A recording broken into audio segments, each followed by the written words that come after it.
cultures is to set them free from those hell worlds, both people and jinns or spirits, you know. Some people read the Quran and say, well, no, he likes his hell, you're going to be in hell forever.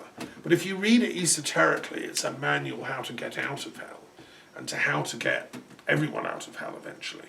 There's an esoteric universalism hidden if you get your hermeneutics right, not just in the Quran but in the other scriptures of mankind. And as if to kind of say, yes, that's the right interpretation, it says, look, we're only telling you the stories of all these prophets so that you can become firm in heart. Now, you can only become firm in heart if you think, you know, you really are on the right path. You've got truth. You've got your sat, yuga, antennae bristling. You can't be firm in heart if you're thinking smugly, well, I'm okay, I'm saved, but, you know, all those billions of Democrats or Jews, they're all for the fire because they're all demonic. You know, that doesn't work. That's not firmness in heart. That's craziness. That's Nazi-style craziness. We're okay, we're the Aryans, we're white. Those Jews and blacks and Slavs, they're all for the fire and Auschwitz. That's not being firm in heart. That's the definition of being a heretic, choosing your own, you know, ego rather than the collective liberation of the community, of society as a whole, and of all mankind. So from a universalist perspective, that's what leads to suffering. Because, and the only way you get firm in heart is if the truth comes to you. Now, great word, haq, the truth.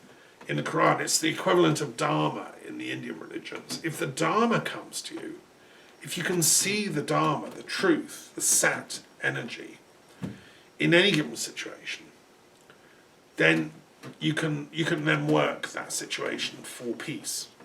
Now, the word druid simply means someone can see the Dharma. That's the etymology of it, as I've told Philip Carr-Gom. I think he's put it into his latest book on druidry.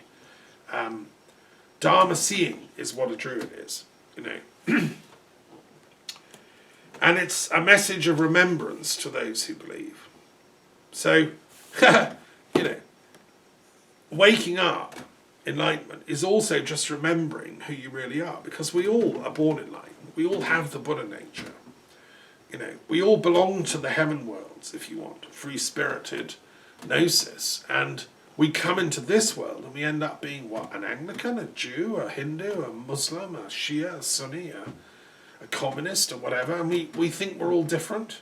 We know in the heaven worlds we're all one. And we all have that knowledge as babies and children. See babies in the playground or in the nursery, and they all love each other. They just don't care what colour of skin they are or whatever. They recognise each other as souls, right? That gets socialised out of them, and they're taught to hate the other guys because they're Catholics or Protestants or Jews or Germans or Africans or whatever. But no, the true enlightenment is a recall, a remembrance of unity. And that's why the Sufi thing is always called zikr. It's the remembrance of that unity, right? So anyway, there's a little text about the demonic. You see, the demonic, the jinn, trapped in the hell worlds with the humans, lots of humans, is that dualistic consciousness itself. It's that fallen, trapped state away from unity and love into disunity and hatred. That's what I want our politics and our religions and our world to be freed from. That's the kind of liberational work I'm doing as a philosopher, and the World Intellectual Forum is doing. You know, that's what we're trying desperately to do on your behalf, to set mankind free from these demons, which are the illusion of separateness, the illusion of egotism, the illusion of greed, the illusion of me, mine, and ours rather than yours. You know, and Brexit is a product of that exact illusory demonic thinking. So is the war in Yemen. So is the tragedy of Nagorno-Karabakh and the war, you know, as these collective nations go to battle, it can never end well. When demons start fighting, you've got trouble, guys. And that's what we've been seeing in American politics. You see, Trump was unleashed on the American people, poor dear American people, not knowing that he was such a kind of demonic figure who thrives off it. Because by generating conflict, you see, the best way to generate conflict in society is to say, well, this bunch of people, they're all, demons. And so his followers have been working away online, secretly, to generate that worldview, that there's the good and the bad, there's the Trump followers, and there's everyone else who are all demons. I mean, come on, give me a break, as Biden keeps saying. He cannot believe this stuff, and nor can I. But that's what's been going on, At least Biden isn't making the same mistake. He's being polite and respectful and just pointing out that this is all a bit much, actually, this rhetoric of hatred. So,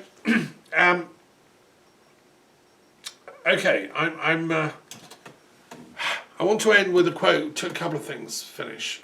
One is a quote from a Buddhist manual. And this is a really interesting insight into how to deal with demons if you're a Buddhist. And I have many dear friends who are Buddhists. I'm also kind of a Buddhist as well. I mean, I regard my relation to spirituality like a doctor does to the pharmacopoeia of therapeutic possibilities. So, I'm a doctor on planetary healing duty, and in my medicine chest I have Buddhist insights, Sikh insights, Kabbalistic insights, Christian insights, Gnostic insights, Platonic insights, Marxist, dialectical materialist insights, whatever, and they're all like little pills I can bring out of the box. And I will apply them to whoever's needing that therapy at that particular time, because, someone totally away with the fairies who's always drifting in and out of trance states might need a few pills of dialectical materialism to just stay with the body a bit. The body's fun, hey? Enjoy it, have a bit more time with your body. And enjoy other people's bodies. Sex isn't always evil. It's an amazing therapy for people. So that those pills will come out. If somebody's totally into pure lust and materialism and sensualism, and then I'll sprinkle them a bit of Gnostic Buddhism and say, this isn't going to go on forever. You can't go on doing this kind of behaviour. What happens when you lose the body?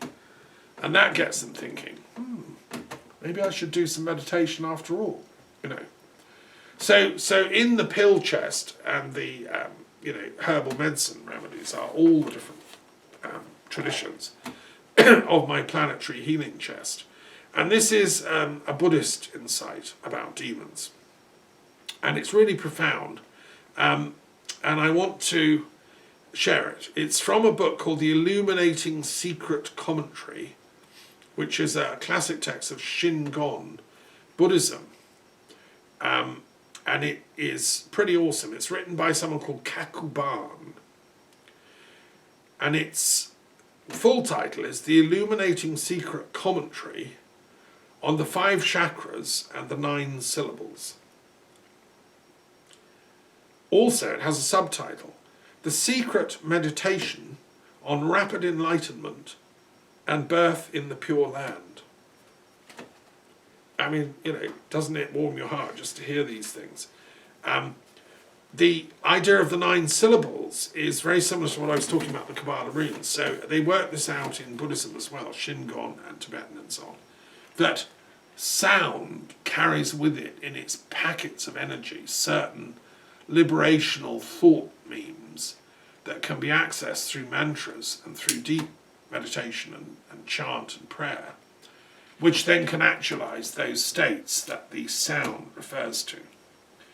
And that is knowledge that is known by the great Shingon masters and Buddhist transmitters who, now I maintain in my book, The Kabbalah Runes, the root of the Buddhist syllabic wisdom lineage goes back to the same roots as the Druids. We have the same knowledge. And the runic knowledge, it's the same knowledge. It's what Odin discovered. And it's the same knowledge in the Kabbalah. It's what the Hebrew sages of the Kabbalah know. And it's also in the Sufi tradition, because it's what the Arabic letters at the front of some of the surahs in the Quran mean. I've interpreted them in my commentary as best as I can, you know. And this is really, really profound stuff and amazing, right? So anyway, this wonderful text has a chapter, chapter 7, called Understanding Demons and Their Pacification. You see, Buddhists believe, yeah, kind of, there are demons, and therefore you need to know how to get rid of them. There's exorcism and so on in Tibetan Buddhism and Japanese and Chinese. And therefore, let's share the wisdom of this Shingon tradition on how we can get rid of the planetary demons that are keeping us all in lockdown and chaos and despair. Understanding demons and their pacification. Imagine I'm reading in Japanese. There are 4 kinds of demons. The firsts are the subjects of Mara. The second are the heretics. The third are evil demons. The fourth are evil spirits. Demons, specifically, are called Maras. They create obstructions and difficulties. In translation, Mara means destroyer of the good. Those who hinder and destroy good works are called Maras. Those who commit evil works are called heretics. Those who harm the body and prevent one from turning to the Buddhist path of enlightenment are also called demons. Those who obstruct and destroy a good mind and make one abandon profundities are called evil spirits.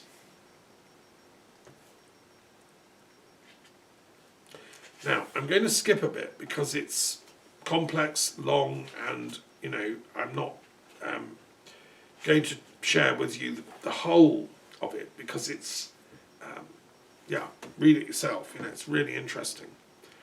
I'm going to skip to the end. In the end, okay, he describes how you deal with them. So there are 4 ways of pacification. Firstly, pacification in accord with the problems as they arise. Secondly, pacification through mutual opposition and contrast. Fourthly, pacification by both these actions. And lastly, pacification by neither.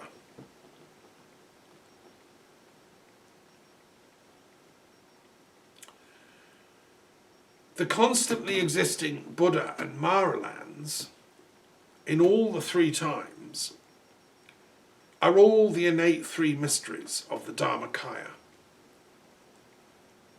These 3 mysteries interpenetrate each other, are of one flavour, and are equal. The 3 mysteries of the Maras and my 3 mysteries fundamentally are not 2. Already there are no 2 natures. How can there be obstruction? Since their 3 mysteries and my 3 mysteries fundamentally are equal and originally unborn.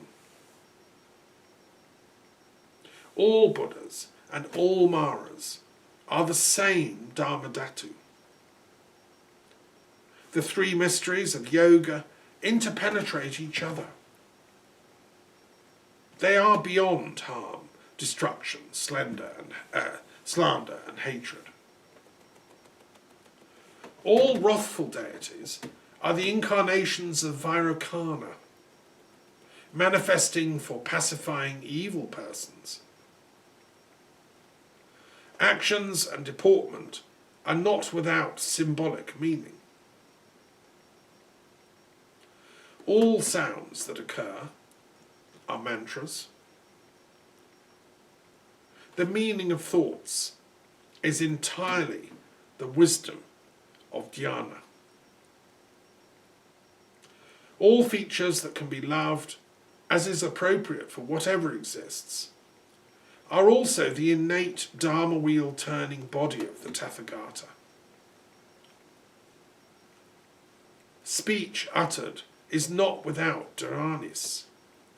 Walking, standing, sitting and lying down are all the features of the mudras. Thoughts and learning also are wisdom and samadhi.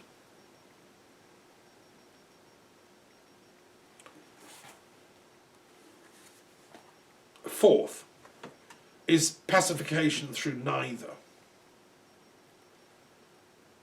A stanza says, all natures are fundamentally unborn. Their self-nature is beyond description. They are pure and not defiled. They are caused by actions and are like empty space.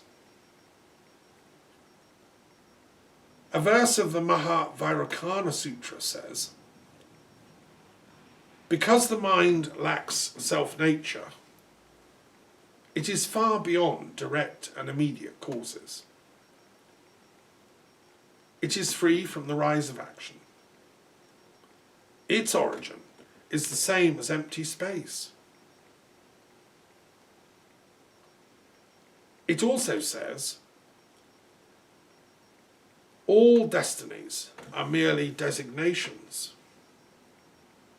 The Buddha signs are also such. All elements of the Buddha land originally are pure. The truth is constant, blissful, pure, and possessed of selfhood. The deeds of myself and demons, and so on, are absolutely empty and quiescent. Nowhere do they exist. They are without mindfulness or deliberation. They are without attachment. They do not increase or decrease. They are not this nor that. They are without essence, form, or function.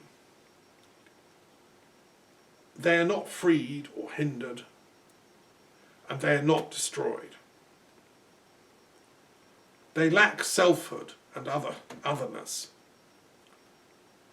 An empty sky is not obstructed by an empty sky. How could reality dispute with reality?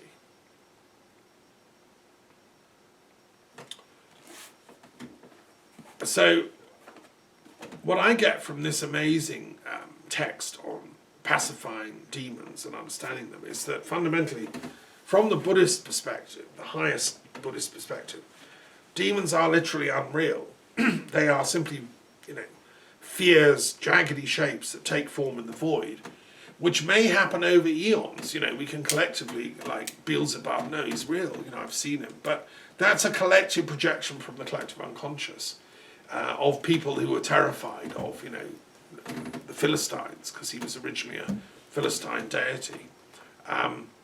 For the Philistines, Beelzebub wasn't evil. It was Yahweh who was the real knockout demon who was attacking them. But these are just thought forms in the empty sky. And from the Zen or Shingon or Buddhist perspective, the only way to get rid of demons is just see through them. They're all empty. So this is a recipe for planetary exorcism, which is, and if they insist and say, no, I really am Mara, I'm coming to get you. You do what Buddha did, he just touched the earth and they fall to the ground as flowers. They are fundamentally empty. Shunya. We see through them. All the big bravado of Brexit and Trumpery and all the nonsense of all the isms that are, walking around the planet like dinosaurs and wanting to cause wars. They're all just empty Maras, empty demons. And from the esoteric perspective of the commentary on the mysteries and the 9 syllables, that's the secret knowledge that I'm sharing with you today, and it's extremely profound, and it is the key to the pacification, not just of the demons, but also the planet. And seeing through the COVID thing, that's just the next demon on the block who's kind of appeared and he's terrorizing us all.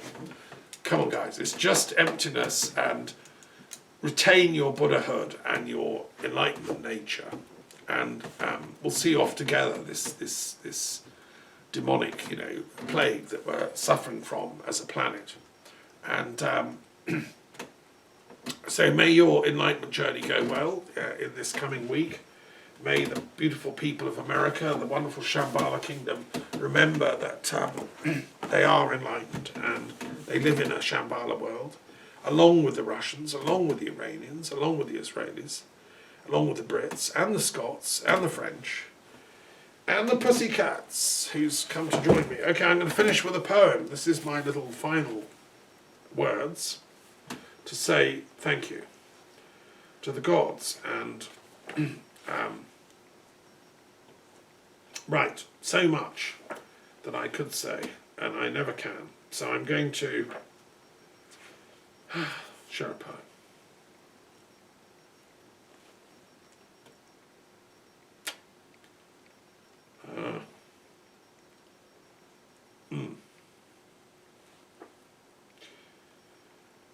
Right, here's a little poem. I wrote this. These poems are from 2008 to 2010, so gosh, that's 12 to 10 years ago. This is called Musings by the River.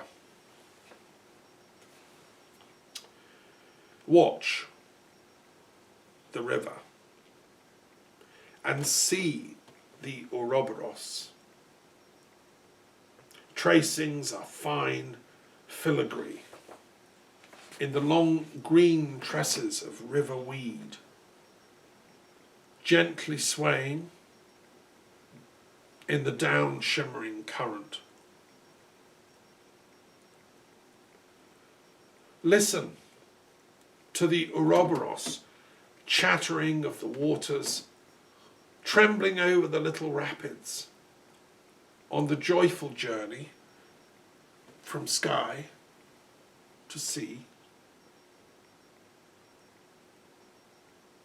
Ascend skywards, focused as a flame, to where the clouds soar gently northwards, gathering their inaudible stories into a pattern of druid decipherable meanings for future discernments.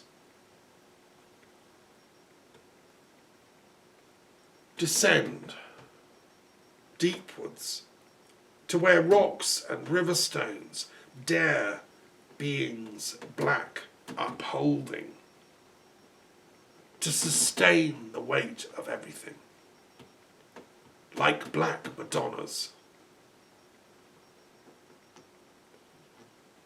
Connect everything in a simple growingness of green traceries and uprising trunks of wooded wisdom, from life to life, in weddings of wonder.